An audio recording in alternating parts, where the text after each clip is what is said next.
capítulo 14. Nós vamos ler do versículo 8 em diante, 8 até o versículo 28. Mais uma dessas histórias interessantíssimas, que tem toda uma emoção, uma força, tensão, tem alegria, tem medo, né? Tem Paulo e Barnabé causando nas cidades, tem Paulo e Barnabé correndo, tem Paulo apanhando, tem gente se convertendo, tem gente se assustando. É uma história que não dá para entediar.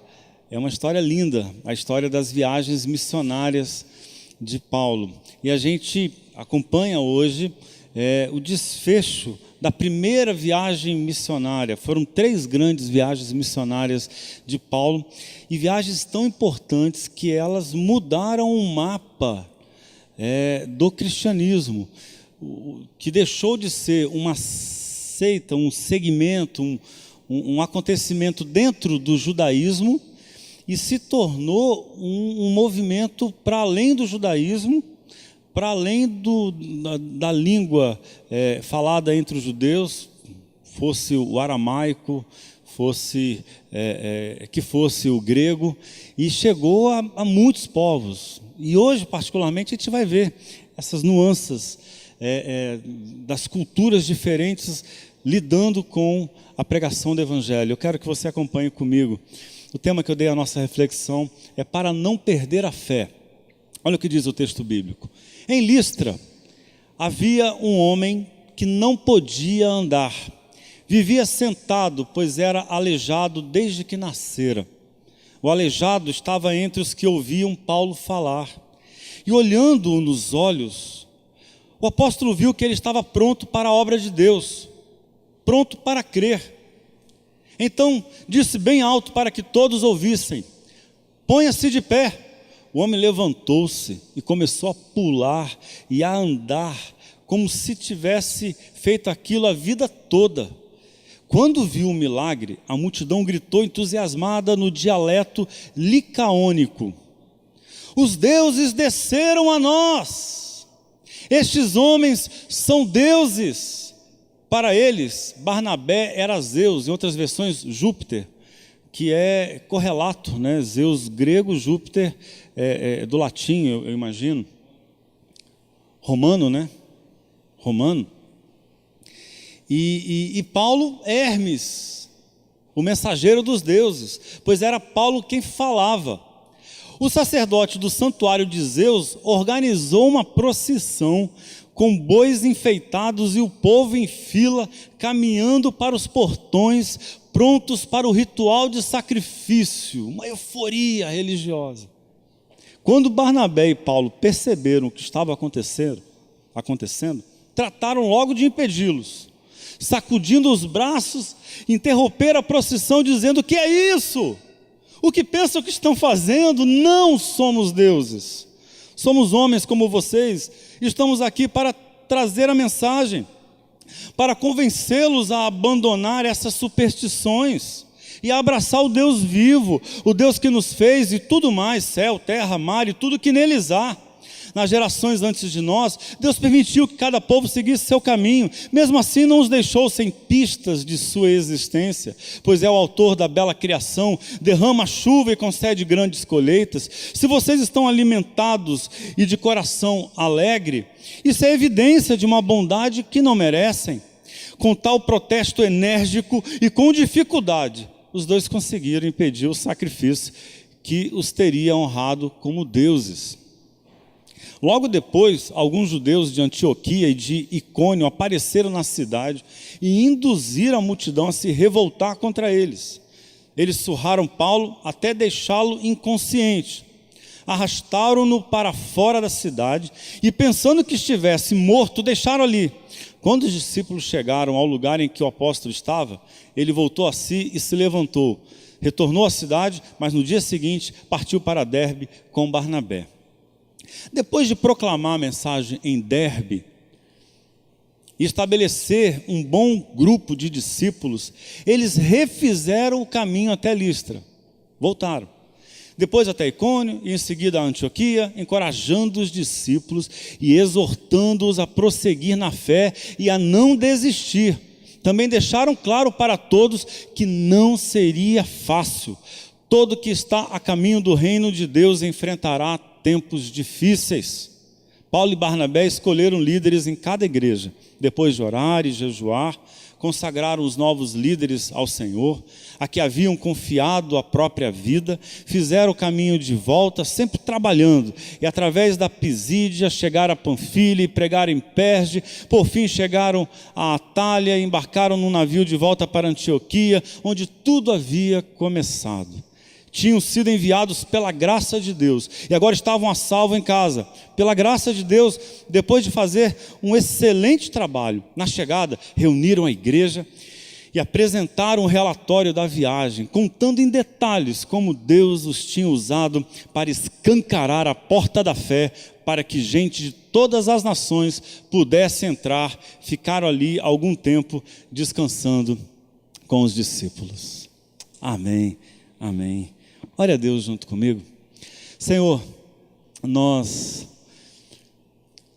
queremos trazer as nossas mais importantes questões à Tua presença, como boa oferta. Porque as nossas questões são talvez o que nós temos de mais verdadeiro. Porque elas falam das nossas tensões, dos nossos medos. Porque as nossas perguntas refletem as nossas inquietações. As nossas perguntas podem ser do tamanho de uma crise que estejamos passando, que alguém de nós, entre nós, pode estar enfrentando. E nós trazemos à Tua presença, quem sabe, respostas importantes possam nos ser dadas aqui pelo Seu Espírito Santo. Quem sabe a indicação do caminho, ou perguntas melhores do que as nossas, perguntas mais importantes que as nossas, possam surgir e possam acender a nossa vida, a nossa fé. Em nome de Jesus nós oramos e confiamos, Deus, no Teu amor presente entre nós. Amém e amém. É possível a gente perder a fé e se manter religioso, muito religioso? A gente ter uma fé pífia, uma fé que se perdeu, que apagou, que se esfarelou, mas uma religiosidade eufórica, sofisticada, forte, né? uma religiosidade empolgante. É possível que alguma coisa parecida com isso aconteça? Melhor do que essa pergunta, deixa eu fazer outra pergunta. É possível que a gente perca a fé por causa da religião? Ou por causa de um tipo de religião? De um jeito de ser religioso? É possível que o seu maior problema para a tua fé e para a tua esperança seja um comportamento religioso? É possível. Sim, é possível. Olhando para essa história aqui, a nossa resposta tem que ser essa, porque essa é uma história de um movimento religioso que quanto mais crescia, mais a fé era comprometida, mais perigosa se tornou a experiência daqueles homens por causa do fervor religioso. Estranhamente, porque pela lógica isso parece não bater, né? Parece não bater, porque a gente diz a fé é da religião, a fé é religiosa. Pode ser. A religião, inclusive, é uma linguagem fundamental para a fé. A fé precisa da linguagem religiosa, dos rituais, do culto, dos símbolos. A gente sem símbolo, a vida murcha, a vida fica emperrada, fica pobre. A gente não consegue dizer tudo que tem para dizer. A gente chama isso de mística. A palavra mística é uma palavra preciosa para o cristianismo, para a história do pensamento cristão, porque a mística, que fala daquilo que é misterioso, mística vem de mistério, daquilo que a gente sabe que ultrapassa a nossa capacidade de explicação? A vida é mística, é a verdade. Inclusive a ciência hoje, ela se rende, entre muitos círculos de pensamento, à mística, à mecânica quântica. A primeira grande afirmação da mecânica quântica é que você nunca vai entender completamente a mecânica quântica. É o primeiro postulado da mecânica quântica. Prepare-se para não entender tudo, porque é justamente sobre isso, sobre a imprevisibilidade, sobre a incapacidade de calcular os movimentos da matéria. Na ciência hoje há essa compreensão. Todo o arcabouço de explicações e de argumentos e de descobertas, de experimentos, de tecnologias, aparelhos microscópicos, sofisticadíssimos, capazes de enxergar o que a gente jamais imaginou um dia que sequer existisse. E por essas lentes se vê telescópios potentíssimos, não é? Mas ainda assim, quanto mais se investiga, mais se sabe que a vida é imprevisível, que existem coisas que a gente não dá conta de explicar, a gente tenta, a gente se empenha, mas ultrapassa. Por isso a gente tem uma certa reverência pela vida, por isso a gente tem uma atitude também de espiritualidade. A gente olha para as coisas que nos acontecem e sabe que tem mais do que matéria aqui, tem sinais de Deus. Tem janelas, mais do que os acontecimentos, eles são também janelas através das quais nós podemos enxergar possibilidades e ver além das coisas. Isso é mística, isso é espiritualidade. Então, a religião, ela tem essa linguagem tão importante para expressar a nossa humildade e a nossa reverência, e para buscar esse que está para além de tudo que nós chamamos de Deus e que nós cristãos acreditamos se revelou intensamente em Jesus Cristo. Mas essa história diz que a religião pode ser a sabotagem da fé. Pode colocar tudo a perder, o desperdício do melhor da fé. É o que vinha acontecendo. Paulo e Barnabé pregam em Listra, começam a anunciar ali o evangelho para aquele povo, e a estratégia deles era começar entre os judeus, porque eles tinham acesso aos judeus, tinham condição de falar para a comunidade judaica, e com os judeus para aqueles que se interessassem, e junto com os judeus para aqueles que se interessassem. Pregaram na sinagoga. Depois de pregarem na sinagoga, Paulo percebe um homem que dá sinais de que pode vencer os limites da sua doença, e ele ordena aquele homem que fique em pé, e ele começa a andar, e nunca ninguém tinha visto aquele homem andar. Como que se explica isso?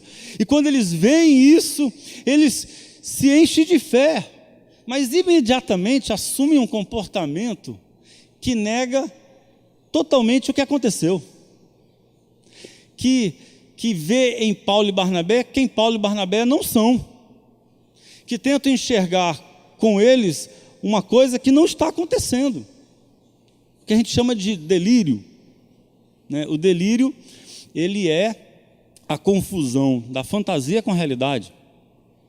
É fantasia, mas você vive como se fosse a mais real das experiências. Não aconteceu, mas você vive como se estivesse acontecendo. Isso é delírio. É o que está acontecendo com eles, um delírio religioso. Deus está entre nós, os deuses desceram. E eles imediatamente identificaram aqueles homens com o que havia de mais potente dos deuses, né? Barnabé era caladão, era o cara que fazia os bastidores da missão, fazia a logística, que fazia as relações, né? O tete a tete, pessoa a pessoa. Então ele não fazia o discurso. Quem discursava era Paulo. Paulo era o cara da oratória, era quem falava, era quem articulava, quem ensinava, quem explicava, quem organizava o evangelho. E aí imediatamente eles fizeram a relação, Zeus e Hermes, porque Zeus não falava, então ele era Barnabé, quem falava era Hermes, daí vem a palavra hermenêutica, né? Que é a arte da interpretação, a arte de dizer o que significa aquilo que os outros disseram. Porque Hermes, ele dizia o que Zeus queria dizer. Daí vem a hermenêutica, e aí eles dizem, Paulo é Hermes.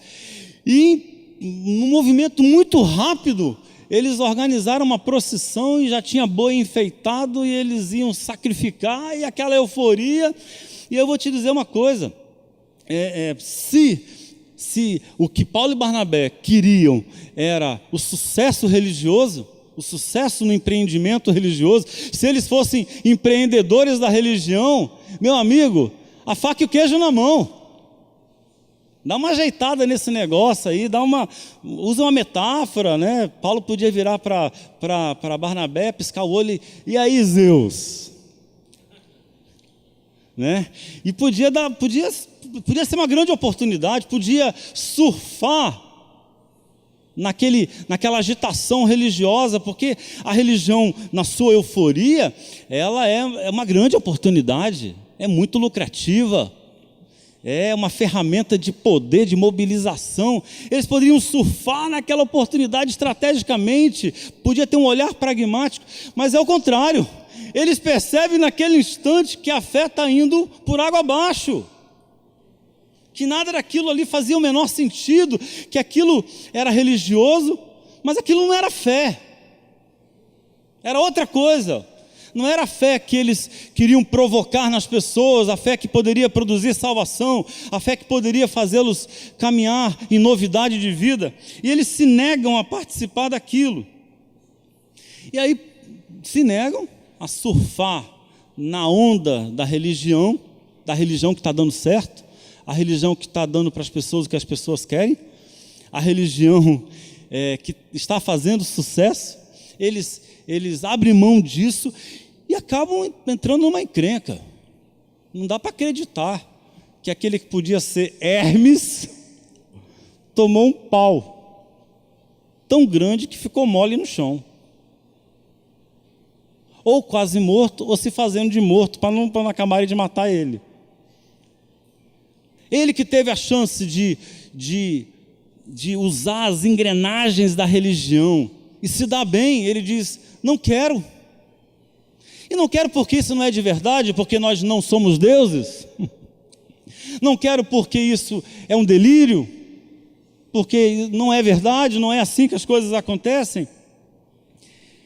E aí o que me interessa é que o que Paulo e Barnabé fazem é tentar desesperadamente, a palavra é essa, salvar a fé, antes que a fé se perca.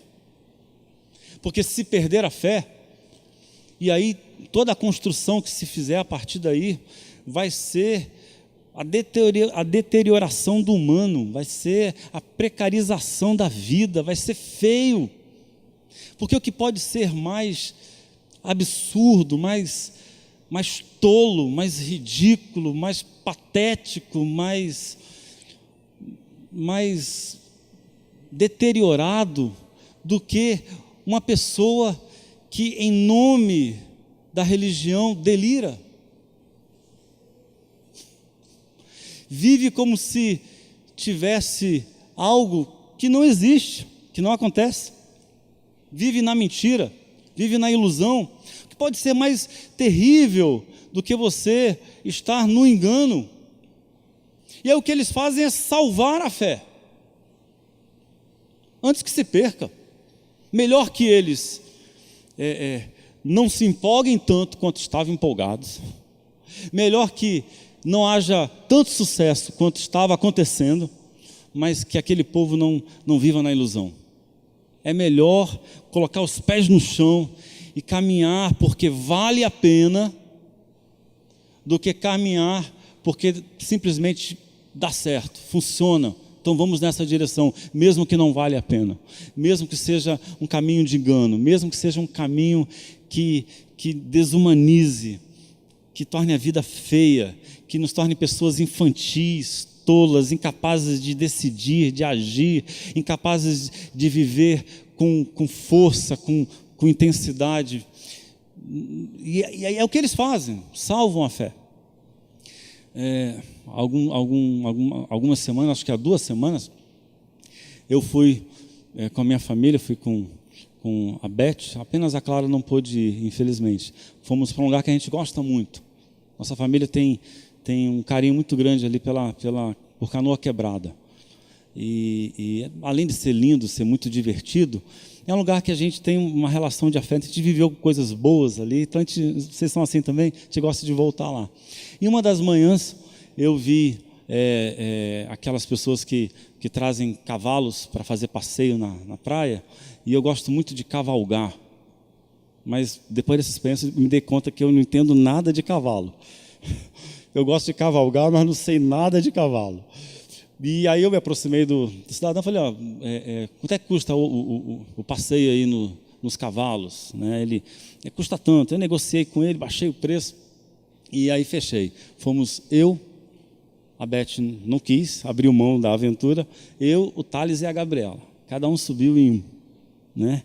E aí eu já fui fazendo movimento, né, metidão, e já fui correndo. E aí eu percebi que o cavalo estava meio durão, assim, pulando demais, um trote meio estranho, me maltratando um bocado, que quanto mais eu fazia o bicho correr, mais ele saltava, né? E eu, o que é isso aqui? Mas cavalo é assim, tem cavalo que cavalga com mais elegância, tem cavalo que trota demais, tem essas diferenças aí.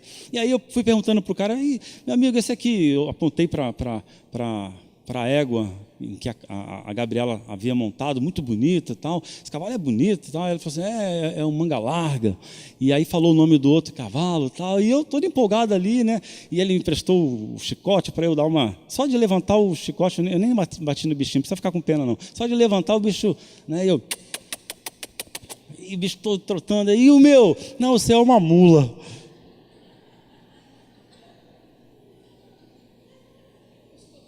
Eu falei, rapaz, eu achando que estava em cima de um cavalo promissor, pronto para cavalgar, eu estava em cima de uma mula, amigo. Eu falei, quer saber? Caí na gargalhada, o Thales e a Gabriela morreram de rir, racharam o bico de rir da minha cara. Aí o Thales, Gabriela, papai está em cima de uma mula. Eu falei, rapaz, mas tem dignidade na mula, respeite o jumento. Não é assim que cantava lá o poeta? O Gonzagão, respeite, rapaz, tem dignidade. E aí eu, quer saber, agora é que eu vou mesmo. E saí pulando, saltando em cima do bichinho e me divertindo. Mas é melhor sim, a gente entrar em contato com a realidade e viver a partir do que a gente experimenta, do que o delírio, do que se enganar. Você acha que está com tudo, que tem coisas acontecendo ao seu redor e fala e pronuncia, mas na verdade dos fatos é outra, e porque você se engana, você fica cada vez mais distante de construir uma história boa, porque se engana, você fica cada vez mais longe de experimentar o que você quer, o que você deseja, o que você busca. Eu gostaria de fazer 2 afirmações. Primeiro, nós confundimos sinais divinos para ter fé com Deus vivendo em nosso lugar. Por isso a gente perde a fé. Porque a gente confunde os sinais divinos, que Paulo chama aqui de pistas para Deus, indicações que nos levem a Deus, com Deus vivendo no nosso lugar, Deus tomando a decisão no nosso lugar, Deus resolvendo os problemas no nosso lugar, Deus fazendo o que a gente tem que fazer, Deus resolvendo com milagres o que a gente precisa resolver com conversa, Deus resolvendo com milagres o que a gente tem que resolver com trabalho, Deus resolvendo com milagres o que a gente tem que resolver com atitude. Fazemos isso com frequência. E esse é o caminho de uma vida de pecado. Ao contrário do que a gente pensa. Pecar não é errar. Inclusive, vale dizer que errar pode ser a coisa mais certa a se fazer. Errar pode ser o sinal de que você está fazendo a coisa certa. Por que não se escondeu? Fala, pastor, isso aí está à beira da heresia, pastor. Você está falando um negócio aí, eu estou com medo aqui. Que igreja é essa? Você está dizendo para mim, pastor, que quando eu erro, eu acertei? Sim. Não quer dizer que o erro, ele por si só é bom, que você deva escolher o erro, mas o erro é o sinal de que você acertou. E acertou porque não se escondeu. E acertou porque não transferiu responsabilidade. Acertou porque não fez da sua fé um escapismo, porque não tentou fazer da sua experiência religiosa uma tentativa de colocar Deus para viver no lugar que é seu e que Ele te deu para viver. A parábola dos talentos é talvez a figura que Jesus utilize que melhor diga a respeito disso. Lembra da parábola dos talentos? O Senhor, Ele distribui, talento na verdade, a moeda, né? Ele distribuiu dinheiro para os seus administradores, para os seus empregados, e ele foi fazer uma viagem. Jesus conta essa história, para se referir ao modo como o reino de Deus deve acontecer. E ele então distribuiu para cada um uma porção, e quando ele volta, ele chama os seus empregados para prestarem contas, para dizer o que foi que eles fizeram com o dinheiro que receberam. E aí um diz, eu fiz tanto e consegui investir e produzir mais tanto. E ele honra aquele outro, diz, eu não consegui produzir tanto, mas eu também investi e fiz mais isso. Aí o terceiro diz, olha, eu com medo de perder, de assumir o risco e perder o seu dinheiro. E olha como que o pecado se organiza. Olha só como é o pecado. Como que o pecado ele é filho da covardia, é filho da preguiça. O pecado não é filho do erro, o pecado é filho do medo de errar. O medo de errar produz mais pecado do que o próprio erro. Porque aí ele diz assim, eu sabendo que você é durão, que você é um homem inclemente com as pessoas. Aí o que ele faz? Ele transforma a covardia dele na maldade do Senhor. E aí agora não é ele que é preguiçoso, que é covarde, que é medroso. É o Senhor que é mau. É o mundo que não presta. Como é fácil a gente se tornar ressentido, amargurado, gente desconfiada, né? Gente que enxerga os outros com maldade. A partir dessa experiência de covardia mesmo, é a covardia que faz a gente suspeitar de todo mundo, é a covardia que nos torna pessoas que enxergam maldade em tudo, é a covardia que faz você ressentido, e não o sofrimento, e não dar errado, e não o fracasso, e não a perda. Perder, fracassar, pode ser a coisa mais certa que você fez na vida, inclusive, o melhor que há em você de sabedoria, de compreensão da vida, de sensibilidade, o melhor que há em você de percepção da realidade, de lucidez, de inteligência, de habilidade para resolver problemas, nasceu por causa dos erros que você cometeu. Errar não é só humano, errar é a coisa mais certa da vida humana. O pecado nasce da covardia, da preguiça. E aí eu escrevi aqui, o pecado é filho da covardia, que sempre se casa com a preguiça. E aí eu diria, eis o momento em que a religião se torna um espaço escorregadio. Nós somos preguiçosos para encarar o trabalho de viver. Dá trabalho viver. Então quem disse para você que viver é fácil, te vendeu um delírio, te vendeu uma mentira. Viver não é fácil. Há coisas na vida que são fáceis. E há coisas fáceis na vida que vão te trazer muita dificuldade mais à frente. Viver é difícil, dá trabalho, cansa. Você não se cansa por causa da vida? Frustra, produz sofrimento. O poeta já diz: só quem não ama não sofreu. Não é assim que diz o samba? Só quem não ama não sofreu. O amor sofre. Viver dá trabalho. E porque dá trabalho, nós procuramos subterfúgios, quem sabe um jeitinho mais tranquilo, mais preguiçoso para resolver a vida. E fazemos isso com a nossa religião. Fazemos da religião a crença de que as coisas serão simples e fáceis quando não são. Somos preguiçosos para o trabalho que viver dá e covardes para enfrentar os riscos da vida, que é a história da parábola dos talentos, que é a história que nós enfrentamos com frequência.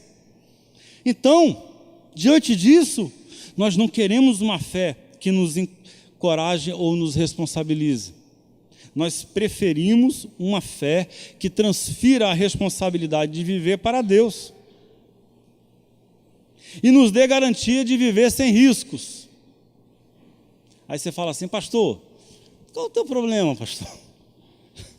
O que tem de errado em a gente querer uma vida mais fácil? Qual o problema de querer um Deus que faça o serviço em meu lugar? Qual o problema? E se ele topar? Né? Qual o problema? Qual é a dificuldade de buscar ter garantias divinas de um corpo fechado, de vida sem problemas? Pastor, o que você tem contra a vida ser fácil? O problema é que isso é um delírio, amigo. O problema é que isso não é de verdade. O problema é que nunca é assim. Que isso é negação da realidade.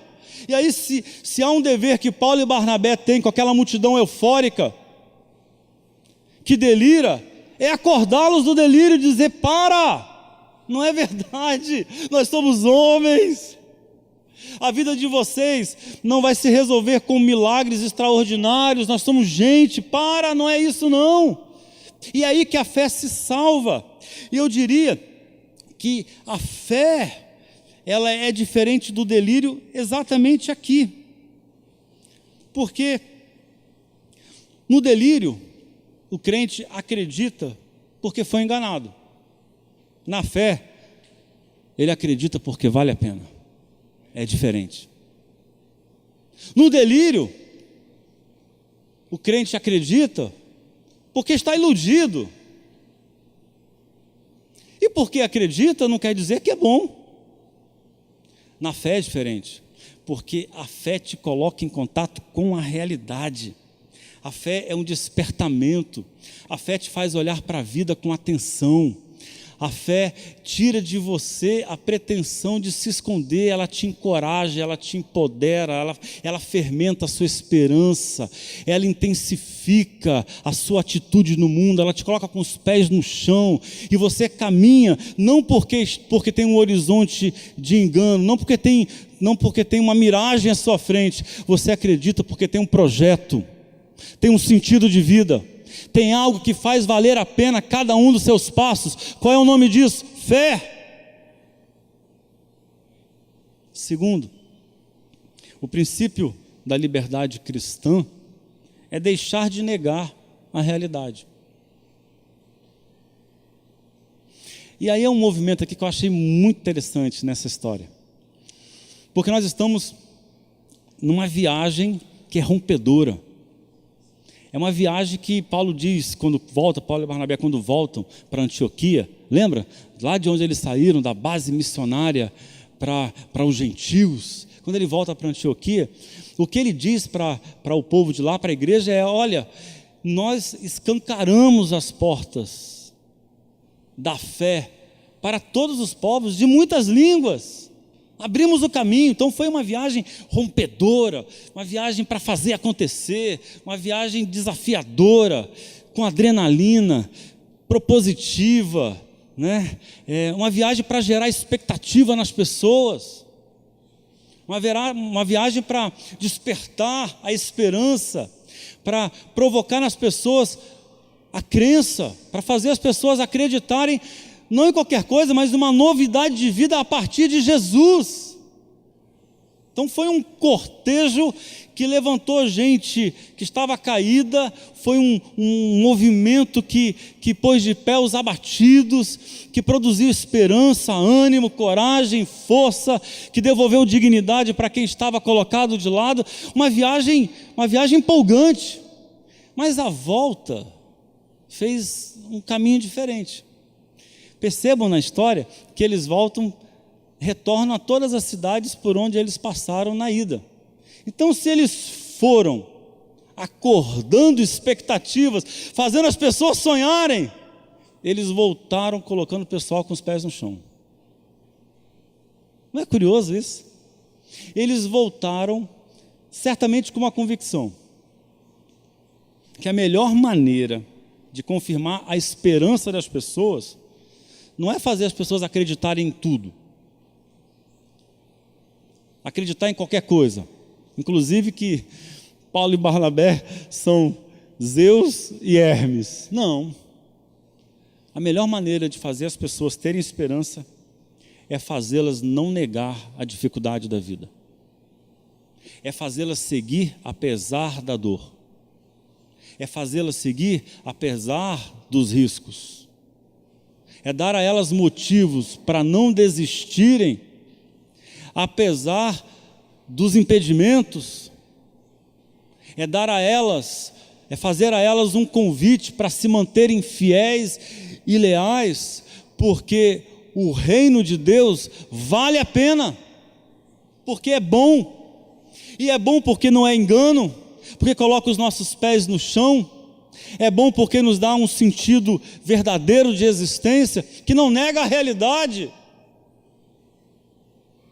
Parece que Paulo e Barnabé, e aí eu beiro o devaneio, dei asas à minha imaginação, mas sem chegar a delirar, parece que Paulo e Barnabé, ali em Listra, se deram conta do perigo da vida religiosa, de que é possível as pessoas embarcarem no delírio, e aquilo tem hora marcada, tem prazo de vencimento. Delírio tem prazo de vencimento. Gente que delira e que dá muito resultado e muito lucro, e que dá poder de mobilização, e que lota um templo religioso, gente que delira hoje, amanhã não vai ter fé nenhuma.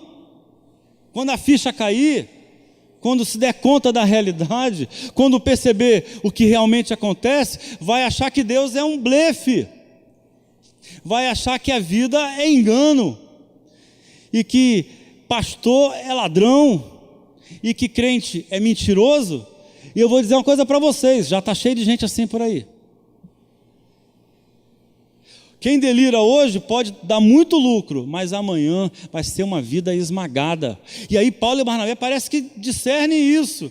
E quando eles voltam da viagem, eles voltam preocupados em fazer o pessoal colocar os pés no chão. Olha, não vou dourar a pílula não, o reino de Deus tem um custo alto. Inclusive porque o reino de Deus, ele nega todos os delírios religiosos, ele vai na contramão. Está todo mundo querendo ser enganado, está todo mundo atrás de uma religião, me engana que eu gosto, mas o reino de Deus coloca os meus pés no chão e me dá um motivo para seguir em frente, um passo de cada vez, e construir uma história digna,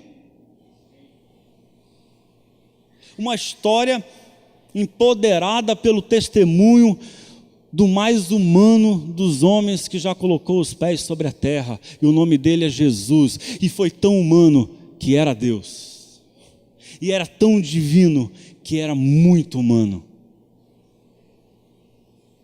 Essa é a fé. A fé, ela é mística, ela reverencia o rastro de Deus, os sinais do divino, que são às vezes tão delicados, que reivindicam de nós sensibilidade, atenção, desejo, fome, sede, vontade de experimentar valor e sentido na vida. São sinais que inspiram a nossa fé para seguir em frente. Mas o delírio também pode ser místico, e ele é perda da fé, e ele é o desastre da humanidade. A esperança não é uma afirmação otimista, é uma pergunta promissora. A esperança não é dizer, você pode, você vai conseguir, vai dar certo. Aquela frase lá, né? Se não deu certo é porque não é o fim. Porque no fim sempre dá certo. Isso aí é o que se chama de 171 mais patético que existe, porque é circular, né? O que foi que eu disse quando eu falei que no fim tudo sempre dá certo? Se não deu certo, não é o fim. Eu fiz uma lógica circular, é engano, é mentira. Eu disse nada. O que foi que eu disse? Nada. Absolutamente nada. Então a esperança não é isso. A esperança não é oca. A esperança não é um vazio. A esperança não é placebo. A esperança, ela tem conteúdo, tem valor. Eu diria que ela não é uma afirmação, porque a vida é arriscada. Viver é arriscado, casar é arriscado, trabalhar é arriscado, escolher uma profissão é arriscado, investir é arriscado, não é? Claro que é. Você não tem, em última análise, certeza final de que vai dar certo. Você pode ter muitas certezas de que tem tudo para dar certo, mas você não tem a certeza final, é arriscado. Então a esperança não é uma afirmação absoluta, ela é uma pergunta promissora. Sabe qual é a pergunta da liberdade? Não é engano, eu posso, eu consigo fazer, eu posso fazer, eu sou livre, não. É uma pergunta, o que eu posso fazer com o que eu tenho nas mãos? Percebe que não tem engano, não tem delírio aqui? Não tem ilusão? O que eu posso fazer com a pessoa que eu me tornei? O que eu posso fazer com o que fizeram comigo? Eu não vou me iludir. Eu já me decepcionei, as pessoas que influenciaram a minha vida, algumas delas cometeram erros, meus pais cometeram erros, a igreja onde eu fui criado cometeu erro. Eu tenho traumas, você tem traumas? Eu tenho medos, eu tenho manias que eu não gostaria de ter, eu tenho vícios que eu não gostaria de ter, mas isso é o que eu sou.